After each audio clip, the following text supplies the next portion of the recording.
Okay, welcome back to the channel. We're going to be going over my Lmt 11.5 AR15 pistol.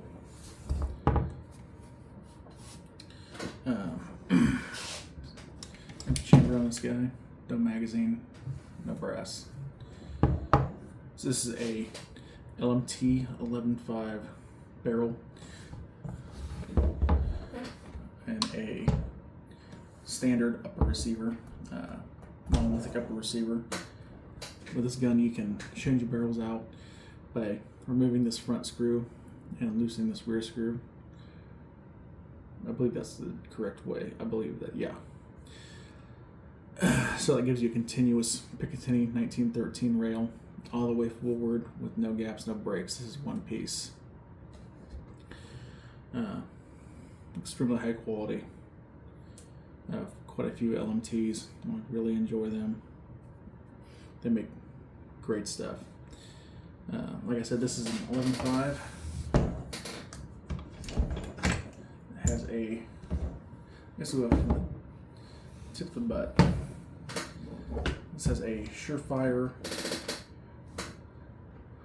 brake on it, and I can put a Surefire muzzle suppressor on there. I have a few different Surefire RC2s, and then also on this particular one I had a Warden, which just takes a blast and redirects it forward.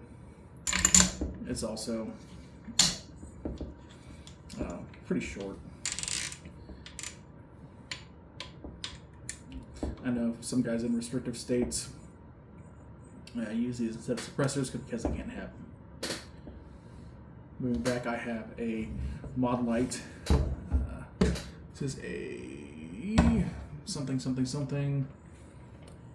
I don't remember the model number. I'm way more versed in the Surefire stuff, but it's a very similar footprint to like a Surefire M600. I believe they came out with these before the Surefire came out with the dual fuel and the turbos. So versus like a Legacy. I think this is a Legacy one. KE2. No, it's a dual fuel, but it's not a turbo. It has a better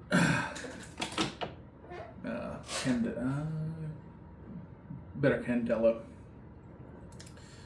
It's on a Arisaka mount, and then it has a Surefire tail cap, so you can do either pressure momentary or constant on, or it's redirected to a pressure pad up here on top with the cord, so you can activate it here with your thumb using your support hand. And of course, I can't remember who makes this. It's not a Surefire one. It has Troy flip-up iron sights, and the weird placement for this rear sight is because of the optics combination that I have on the rear. It just won't function any other way, and I wanted to have backup iron sights. Ideal? No, but it will work. Do I really need iron sights? No, but I want them on this particular rifle. Rail scales, rail covers for M-Lock on this particular rifle, as well as a BCM hand stop. Moving back, it's a Knights Armament lower receiver. This particular gun, it's a SR, yeah, there you go, SR15 low receiver. Sorry for the weird angle, I'm still working on the camera setup. On the lower receiver, I have the HRF magwell, cool magwell. I like them. I've got 3 of them now, I believe. Moving up here, I have a EOTech EXPS3-0. I believe that's the correct one. It has the buttons on the side and the night vision setting for use with nods. I do have nods. I've got PVS 15s and 2 PVS 14s. I've not tried passive aiming with this particular setup, I don't believe, but that setting will allow it to happen. It's on a, oh man, I'm just not prepared. This might be a Unity button, Unity hot button. Unity riser. I'm a big guy, 6'3", so I don't mind the little bit more height on optic. It's comfortable for me. And then I also have a Unity flip to center magnifier mount, and because it sits so low to the rail on this particular rifle, I could not fit the rear sight back there. It's something I have to deal with. I have another setup on a Lmt 12.5 Spec War with a similar setup. It's got a aimpoint T2 and an aimpoint magnifier, and I can fit a Knights Armament rear sight underneath that one. As far as internals in this gun, I believe everything in this gun is either Geisley or Knights Armament as far as internals, besides like the main things like the takedown pins and stuff like that. As a Geisley magazine release, Geisley trigger guard, and Geisley SSAE, I believe. I have so many Geisley triggers I can't remember what any of them are. Besides, I think I have a super dynamic enhanced in my Spec War, maybe, and then maybe a super dynamic combat in another one. This has a BCM gunfighter grip. And then it has a Radian 45-degree ambidextrous safety, a Radian Raptor charging handle. Big fan of these charging handles. Between these, the BCM gunfighter charging handles, and the Geisleys, I like all three of them. This one I like probably the best of all three, being number one, maybe the Geisley's second, and then the BCM's third, but they're all pretty close as far as I'm concerned. On this side of the rifle, I have a Geisley Maritime bolt catch, and this also has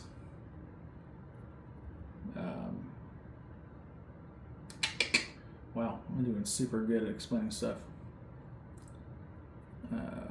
Captive pins. I might actually take this out, take these pins out of here and put them in my 733 clone, because that has a Geisley SSAE and a Atrius G-Lever FRT in it. And I have noticed after the last range trip that the front pin had walked out, and the Maritime bolt catch in that other gun stopped it. Moving back, I have a Law Tactical folding stock adapter. So you can, luckily you can't. Press this little button right here and fold your brace. This one's a brace, this one's not SBR'd yet. To the side, and then inside of this I have a Geisley H2 buffer and a Super 42 spring. And then you also have to use a weight, or I guess it's a weight, but it's also a spacer to get you in between the back of the bolt and now where the buffer sits. And then a mag pull brace. The sling I run this gun is a, I don't have it right here, but it's a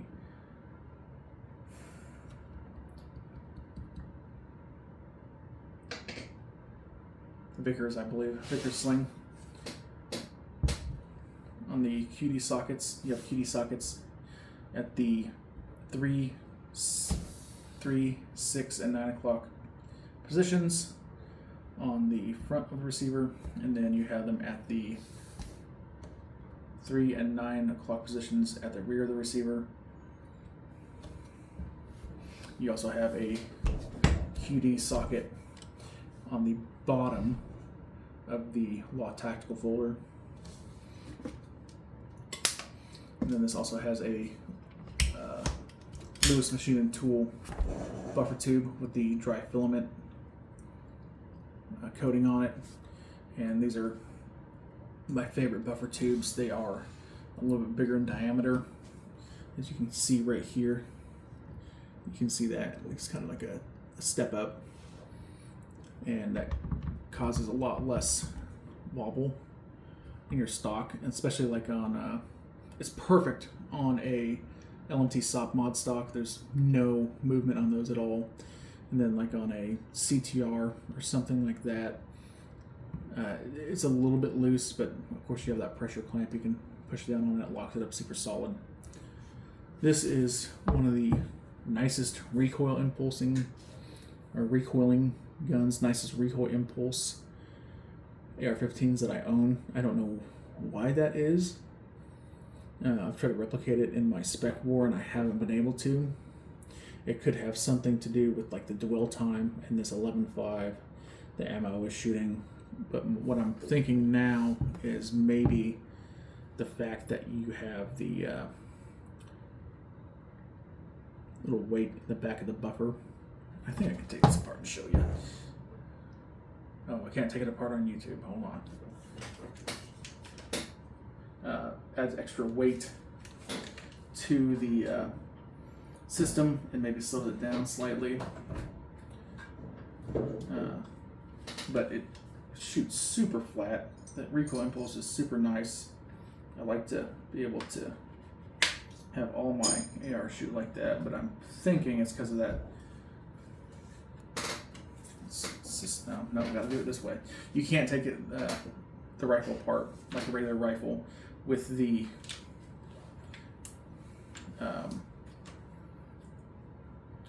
Hot Tactical folder because of the little insert that goes into the back of the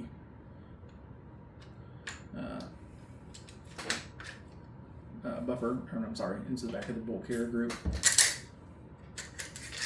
So that just sits in the back of the buffer like that, and that's what gives you the distance to close the gap between where your buffer sits now with the Law Tactical folder.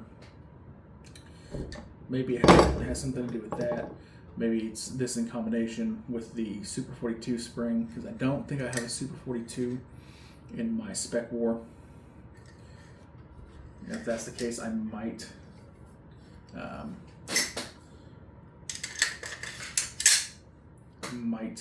add a Law Tactical folder to that. I think I have one or two extra ones in my pile of parts. That might be an update video if I can get that gun to run like this and with that fix. That might be a pretty solid solution to get a flatter recoiling gun, or at least a nicer recoil impulse. Nice gun. I don't shoot this gun much right now because I have the spec war, which is gives me an extra inch of barrel length and a longer rail. It comes out to, I believe, like right about here. Of course, I didn't grab that to reference it, but you can add more stuff, push your stuff farther forward, and get a better grip depending on how you like to shoot. Really nice rifle though. This one's gonna get SBR'd, and this will get a Magpul CTR stock. I think that's the only things I would really change about this gun. There's not really enough room on the rail to run a IR laser. I have a BE Myers Mall on my 12.5 spec war LMT, and I really like that laser, but that would be about the only one I could think that might kind of work just because of the placement of the buttons, but still, it's not a lot of rail space when you have irons and all that other stuff. Oh, I shake the table. So, I don't know. It's kind of a cool gun. It was in the front of the safe, and I thought I'd do another video tonight. Might do one more, see how my battery is and what time it is, but cool gun. I don't really have a good place to do any shooting footage right now. I could go to a local range, but it'd be an indoor range. I'd shoot at an outdoor range primarily, but I cannot record there. So it's a little bit of a bummer, but it is what it is. So yep, that's my LMT 11.5 MRP on a Knights Armament SR15 lower. Thanks for watching, guys.